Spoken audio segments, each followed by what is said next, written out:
All right, so now we got to review the whole thing, right?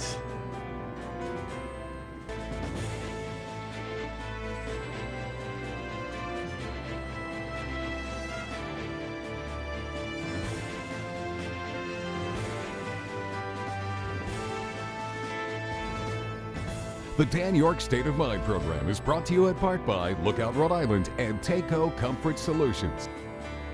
What would we do without Joe Fleming? That's my question. Joe was kind enough to be with us last week as we were kind of narrowing down where this Democratic primary for Congress is going to be.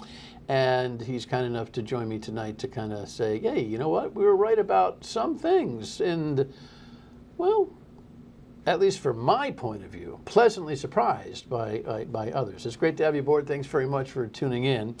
I don't have much of a speech to make on this. This was a situation where the turnout that we all kind of projected was about right, a little bit on the top end. That Gabe Amo is the Democratic winner is a slight surprise, and the margin by which he won is a slighter surprise.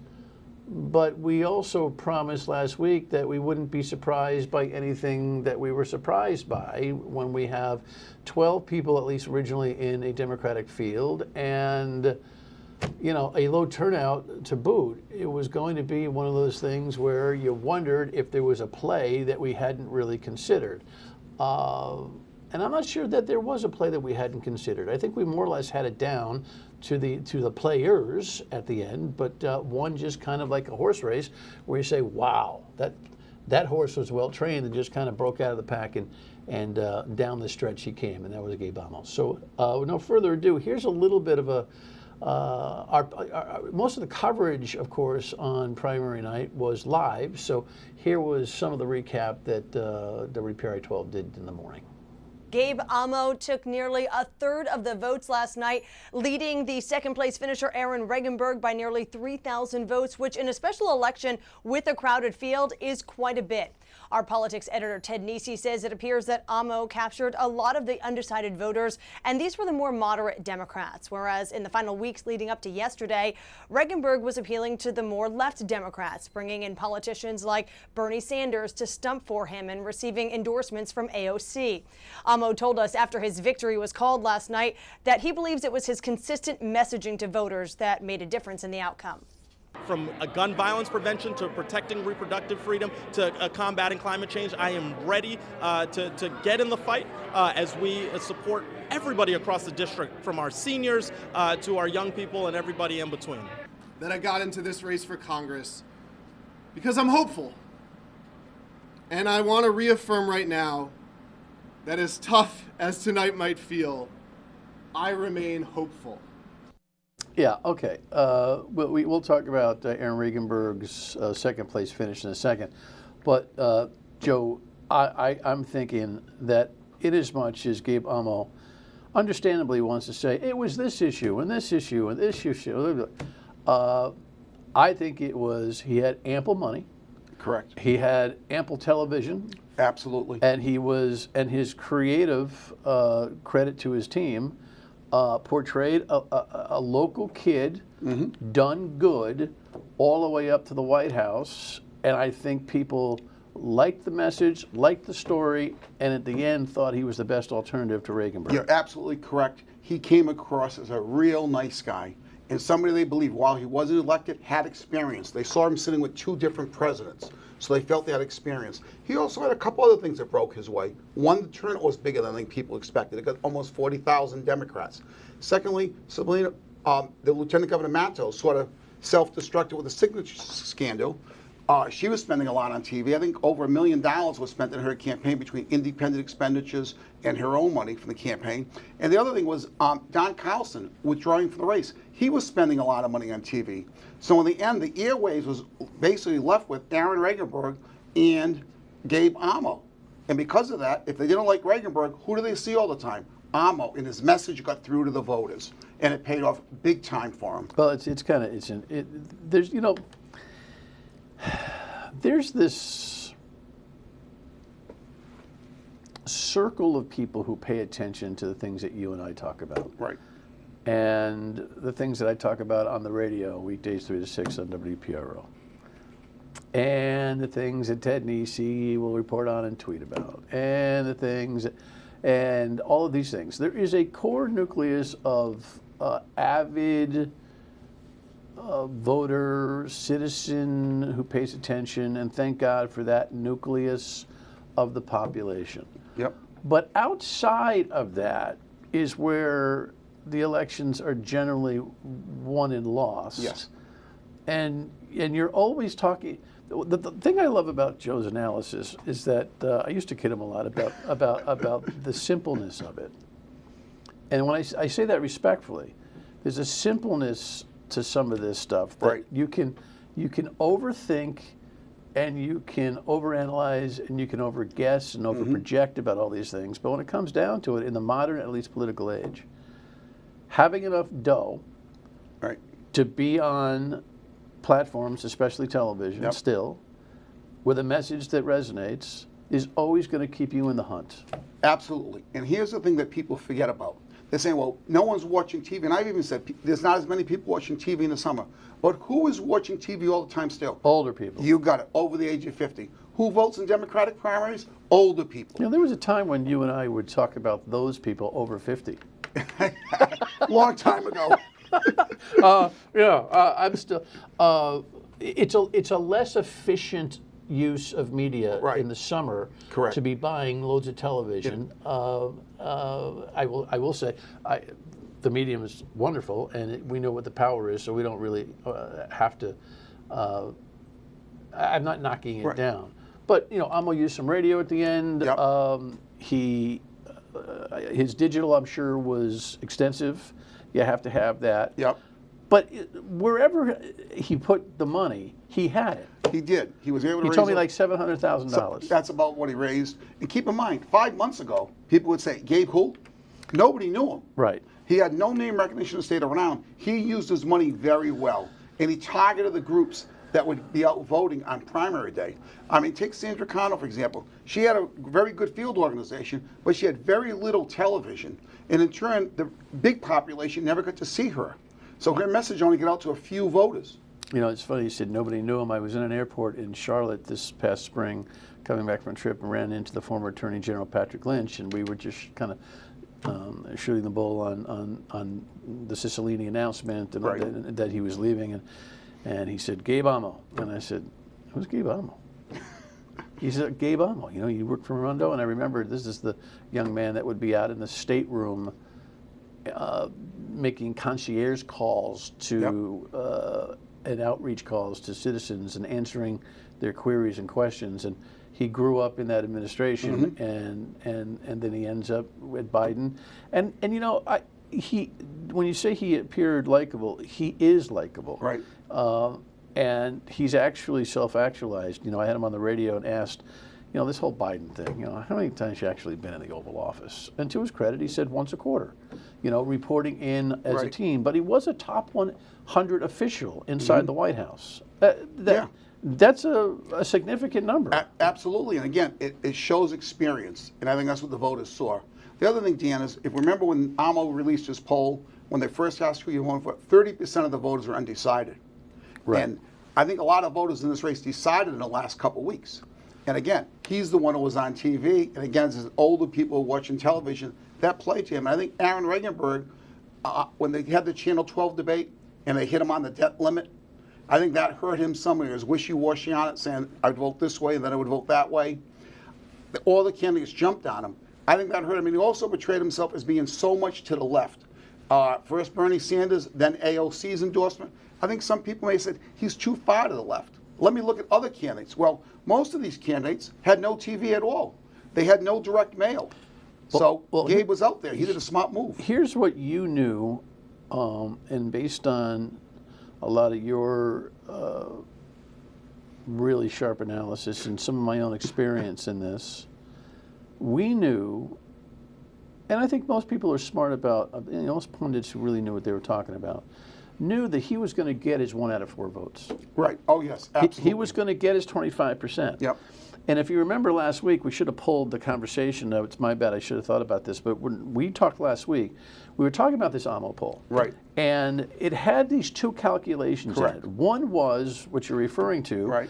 It was 24% for Regenberg, 16% for Amo, Correct. and 30% undecided. Right. But the Amo can't publish this data that was a combination of two questions. One, the one I just referred Right. to, and the second, to the undecided, trying to pry a second choice out of them. Correct. And that's what they published, the 28-20 number.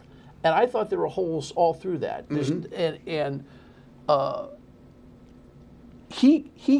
Regenberg got what he was projected Right. to top end perform at. Right. I think the perception was Aaron Reagan was worth 25% of the vote. All day, every day. And everybody else felt, well, the rest of the vote's going to be divided up.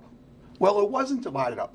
You know, Gabe and Aaron got 57% of the vote. Yeah, actually, Eric, can you pop that screen, at least the first four, and just leave it there while we chat through? Thank you.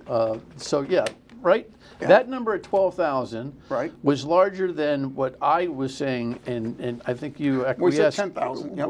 Well, I was saying this could be one at 7,000 or 8,000, depending on the turnout. Right. But prorated, it grew to that 12,000. He broke away. Sandra Cano, there was this theory that some had that her ground game would be sufficient enough to turn out the vote. Yep.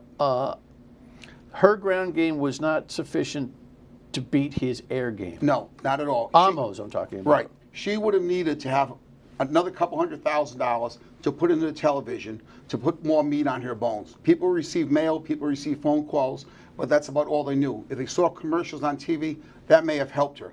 Plus, I mean, you got other candidates here who received very few votes. And in turn, I think everyone felt all these candidates would get a few more votes than they did. So a 10,000 number could have been the winner, and it could have been a lot closer. But I think Gabe had the money for the TV. At the end, he was the only one on TV, as I said, with Aaron. And if people didn't want Aaron, who do they see? Gabe Amo, a nice guy who has experience in Washington. Let's give him a shot. We've seen this now a couple times around. We saw Helena Foulkes come out of nowhere at the end of the campaign to almost beat the sitting governor. And now we see Gabe Amo doing it. You know, somebody who was not known 5 months ago. There are a couple of factors here.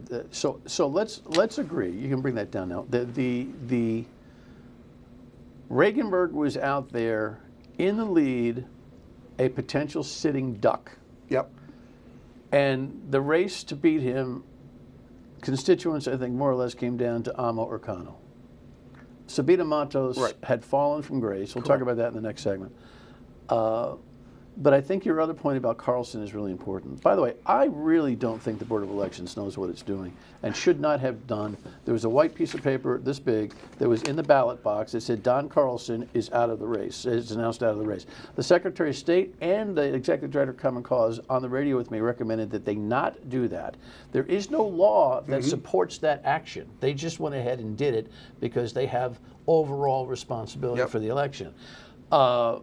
Nonetheless, there are people who still voted for him. Yeah, he got about 108 votes on election day. But interesting, though, Dan, he got 200 and some mail ballots. He got 200 and some early voting. And he dropped out like 3 weeks ago, or 4 weeks ago. But he getting out of the race flooded an 8% option. Right. Yeah. And I think that's where your early point should not be avoided. I think Amo grabbed a bunch of that option. I totally agree with you. He benefited by Carlson. Even though he endorsed, he being Carlson, Cano. Right. But those voters now are looking for a new candidate. And obviously, who's the one they're going to see more often? Gabe Amo, because he's on the television. Yeah. All right. When we come back, Lieutenant Governor hits the skids. We'll review that next.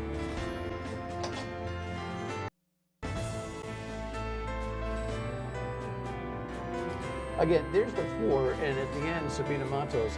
Look, you can say, well, she had 51% in the general election, and she got 8% here. What a fall from grace.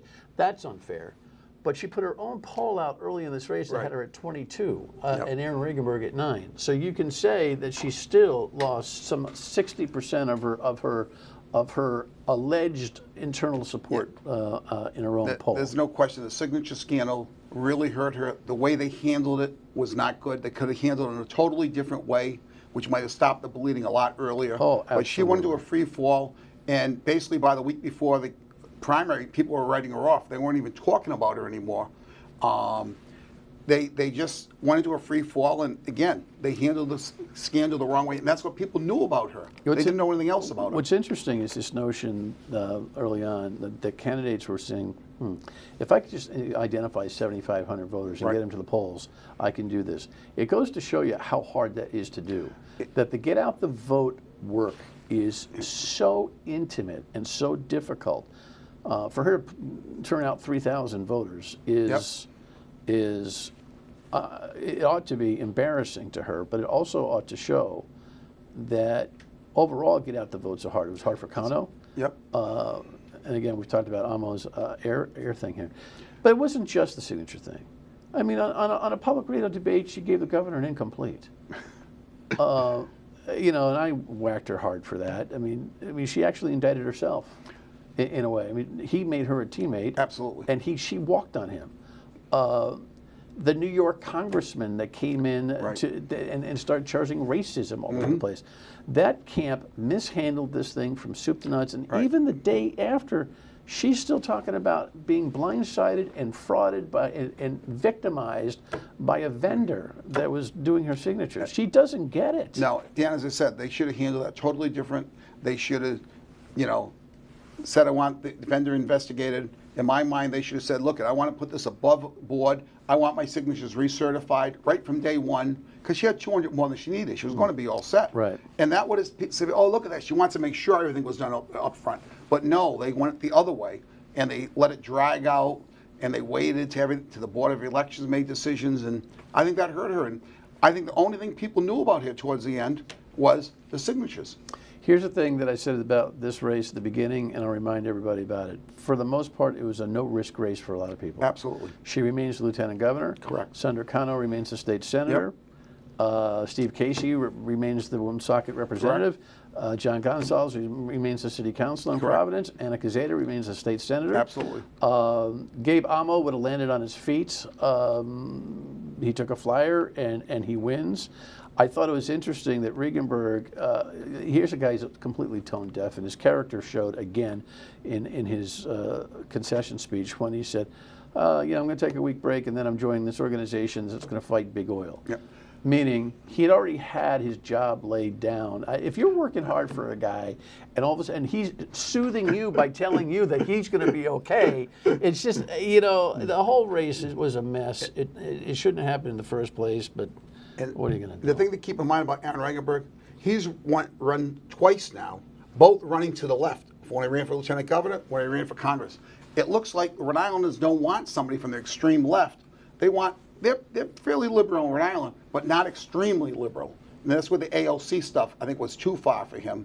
They want more of a moderate type liberal, if you know what I mean. Well, does character play a role too, or the way you're perceived? Oh, absolutely. You know, people want the way people perceive you. You know, could be a reason why they vote for you. There wasn't a lot of issues in this race. Right. So it's a lot of his perception. Going back to as much as Gabe Amo was, it's so secure. And I don't mind him going down a litany of stuff. For the most part, with some deviations here and there, all these Democrats agree on just about everything. Absolutely. They tweak a couple of issues and stuff, but they agree. So a lot of this was personality, how people came across. As we said, Gabe comes across as a real nice guy. And that worked out for him. All right. Well, he's not formally the congressman. There is a general election, and there is a primary winner. We got a camera there? There's a primary winner, and we'll talk about him when we come back. Where am I?